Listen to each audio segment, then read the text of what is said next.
السلام عليكم ورحمة الله وبركاته. عاملين ايه يا شباب؟ يا رب تكونوا بخير. في الفيديو ده ان شاء الله هنشوف مع بعض بعض الاستراتيجيات الموجودة عندنا. هندرس سلوك ال always defect strategies او ال deceptive strategies او الاستراتيجيات السيئة او المخادعة. هندرسها لما ندخل عليها سياسة العين بالعين بشكل تدريجي، وهندرسها برضو مع سياسة التسامح المطلق، وهندرسها برضو مع سياسة العين بالعين لما يكون في forgiveness rate معين، وهندرسها مع سياسة التعلم التعلم من الأخطاء. طبعا الأول خلينا ناخد نظرة دقيقة كده على كل واحدة.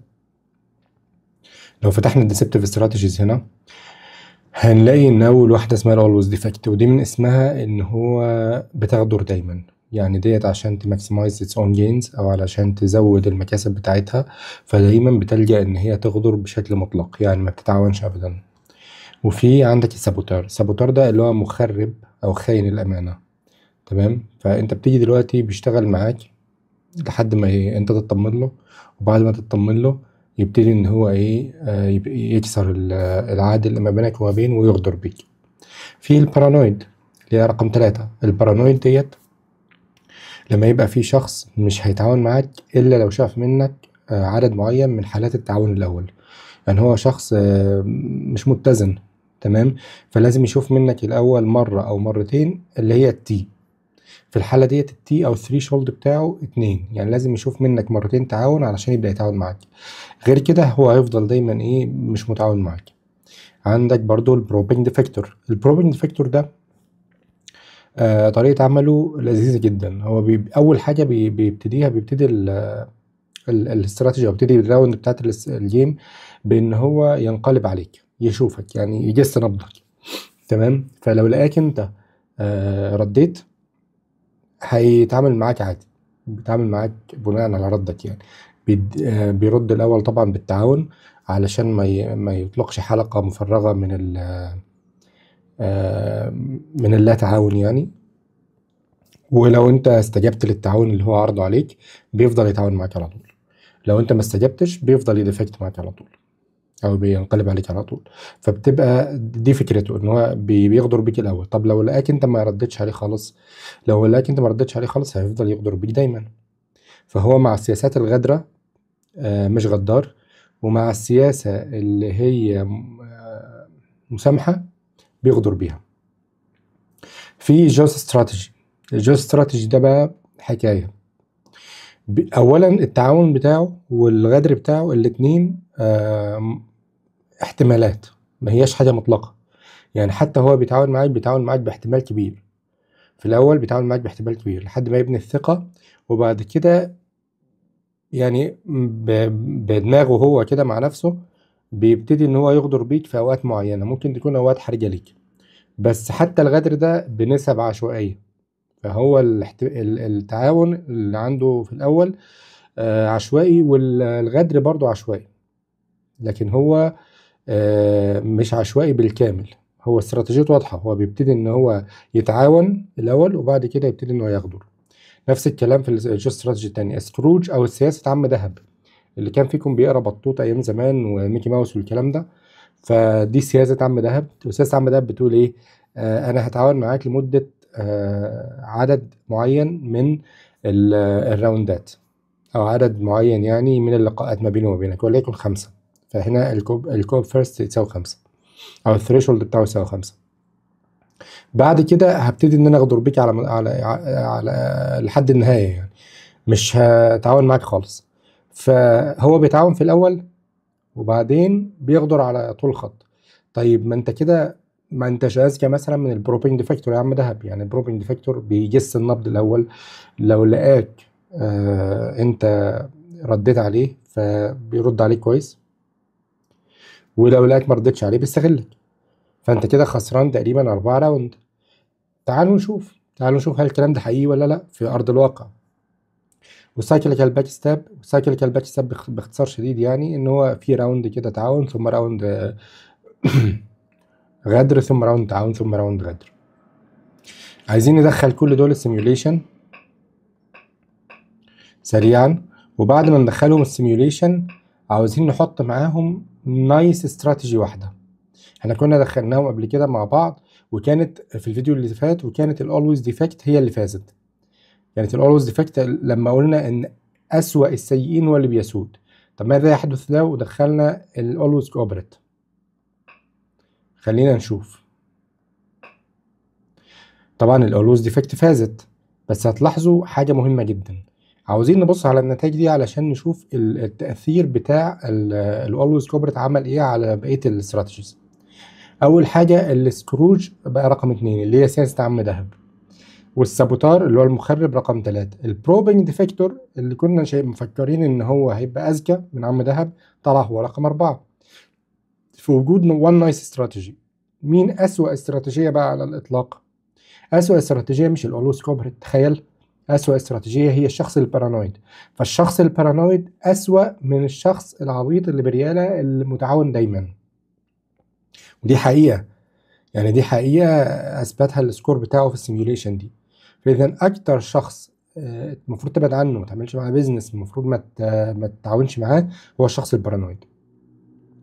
خلينا نرجع بقى ونجيب نفس الديسبتيف استراتيجيز تاني، وبعد ما نجيبها تاني نضيفها للسيميوليشن كلها، ونروح نحط ريتالياتوري استراتيجي واحده. ريتالياتوري استراتيجي هنحط التيت فور تات، العين بالعين، سياسه العين بالعين، ويلا بينا نعمل ران للسيميوليشن. مين اللي فاز؟ اللي فاز الاولويز ديفكت برضو، تمام. والتاني سكروج برضو، والسابوتار. التيت فور تات رقم 7. مهمة جدا ان انت تشوف ان التيت فور تات ادت اولا احسن من نايس استراتيجي اللي هي الاولويز كوبريت. الاولويز كوبريت كانت رقم 9 في السيميوليشن اللي فاتت. دلوقتي التيت فور تات بقت رقم كام؟ رقم 7. وبرضه لا زال الشخص البارانويد هو اسوأ نتيجة ممكن تتعامل معها. طيب ماذا يحدث لو شلنا التيت فور تات خالص، ودخلنا نفس السيميوليشن بنفس الاستراتيجيات السيئة ديت، بس حطينا تيت فور تات مع نسبة تسامح 10%؟ لا، يعني انت عاوزني اضيف نسبة تسامح؟ طب ليه اضيف نسبة تسامح؟ ما هو مش كل الاستراتيجيات شغالة زي بعضها. في استراتيجيات لو لقيتك كويس معاها بتديك شوية ايه، تسامح. وفي استراتيجيات لازم تكسر انت حلقة المفرغة بتاعت الانتقام بتاعتها، تكسرها بنسبة تسامح علشان تاخد منها تسامح، تمام. فانت بقى بتخاطر بنسبة 10% ان انت تخسر كل حاجة، لكن الجين اللي هيجي لك لو كسبت هيبقى اكبر من المخاطرة دي. عشان نثبت ده، وكمان عشان نثبت تأثيره على بقية الاستراتيجيات، يلا نشغل السيميوليشن. بس قبل ما نشغل السيميوليشن الجديدة، عاوزكم تبصوا هنا على النتائج. لما كانت التيت فور تات بس هي اللي موجودة في السيميوليشن، الاولويز ديفكت كانت رقم 1، والسكروج او سياسة عم دهب كانت رقم 2، والبرونز ميدال راحت للسابوتار. يلا بينا نشغل تاني. هنيجي على الديسبتيف وهنضيف كل استراتيجيات الديسبتيف، وهنحط معاها التيت فور تات بس بنسبة تسامح 10% بس. تتوقعوا ايه اللي يحصل؟ نران السيميوليشن. اللي حصل ان التيت فور تات بقت رقم 3 في السيميوليشن، فضل الاولويز ديفكت رقم 1، وفضل السكروج رقم 2، تمام. بس السابوتار اتشال من رقم 3 وحل محله التيت فور تات. يبقى لو زودت حطيت في طريقة تعاملك مع الناس نسبة تسامح ولو ب10% بس من إجمالي تصرفاتك، أنت هترتفع البرفورمانس بتاعك تقريبا الضعف. وما زال البارانويد هو أسوأ سياسة في السياسات دي كلها، وأسوأ شخص تتعامل معاه. خلي بالك ده في وسط الناس السيئة عموما يعني.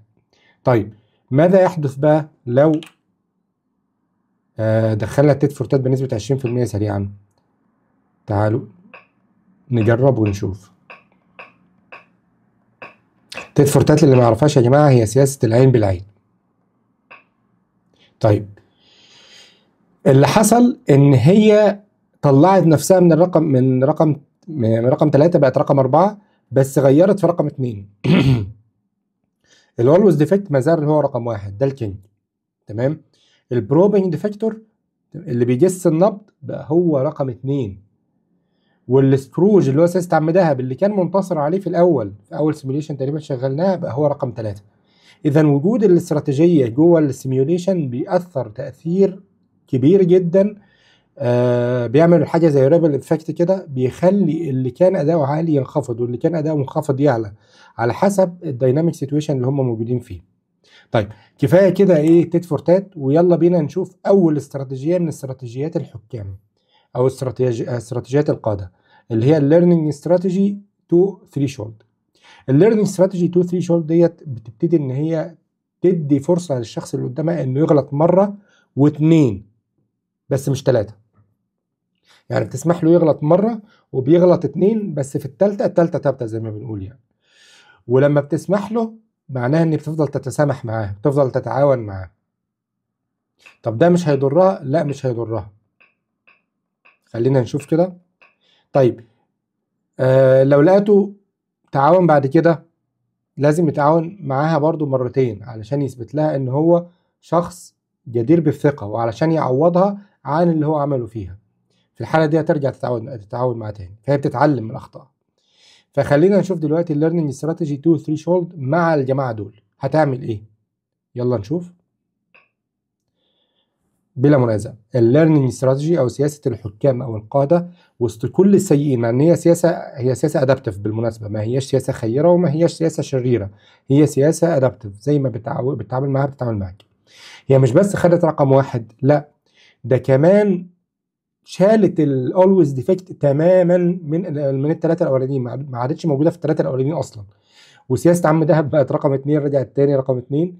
والبروبنج ديفكتور بقى هو رقم 3، بقى تحت عم دهب زي ما المفروض يتم يعني. تعال نشوف النتائج كده ونبص عليها بص. اول حاجه الليرنينج استراتيجي ده الكينج وفايز بنسبه كبيره برضه، وبعده سيست عم دهب، وبعد سيست عم دهب لازق فيه البروبنج ديفكتور، وبعدين الاولويز ديفكت بقت رقم 4، طلعت من الثلاثه الاولانيين خالص. وعندك السابوتار والسايكليكال باك ستاب بالكونفيجريشنز بتاعتها والجوست بالكونفيجريشنز بتاعتها، وما زال برضه الشخص البارانويد اسوأ شخص تتعامل معاه على الاطلاق. يبقى استفدنا من الفيديو النهارده يا حلوين، استفدنا انه اول حاجه طبيعه الاشخاص اللي جوه المحاكاه او طبيعه الاشخاص اللي بيتعاملوا مع بعض بتخلي النتائج المحاكاه الاجماليه مختلفه تماما. يعني حتى لو مثلا عندك 10 اشخاص، تمام، ال10 اشخاص دول فيهم دايما واحد الفا وواحد بيتا، وواحد دايما بيفرض رايه، واللي بيفرض رايه ده بيمشي اللي هو عاوزه. لو انت جيت دخلت له شخص تاني، وحتى لو الشخص التاني ده ضعيف، انت ممكن بسهوله تشتت القدره بتاعته على التاثير على ال10 افراد، وتخلي حد تاني متزن ما بيحاولش يفرض سيطرته. الشخص المتزن ده هو اللي يسيطر على الجميع.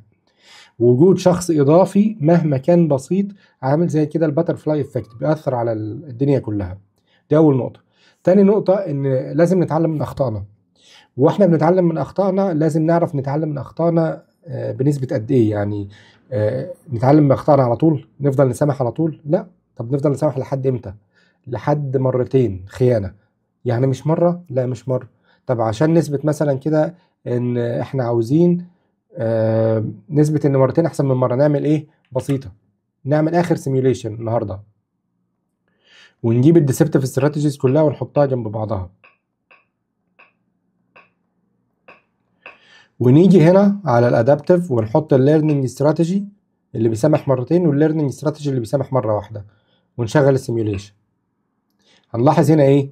هنلاحظ ان الليرنينج استراتيجي اللي بيسامح مرتين لسه رقم 1 وهو اللي فاز، مش الليرنينج استراتيجي اللي بيتعلم من مره واحده بس. وعلى فكره الليرنينج استراتيجي بيتعلم مره واحده بس ما هواش رقم 2 وما هواش رقم 3 كمان.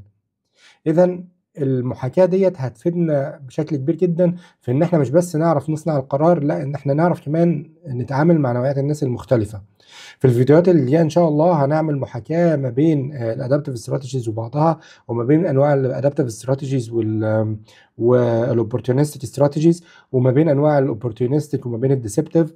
هنعمل لكل واحد حلقه ان شاء الله، وفي الاخر خالص هنشغل كل المحاكاه كل الاستراتيجيات مع بعضها عشان نعرف ايه افضل استراتيجيه في المطلق لو كلهم موجودين في نفس الوقت مع بعض، وده طبعا ما بيحصلش يعني. لو عجبك المحتوى اللي انا بقدمه ما تنساش اللايك والشير والسبسكرايب وفعل زر الجرس علشان يجيلك تنبيهات. ان شاء الله مش هنشر اي حاجه تضيع وقتك خالص.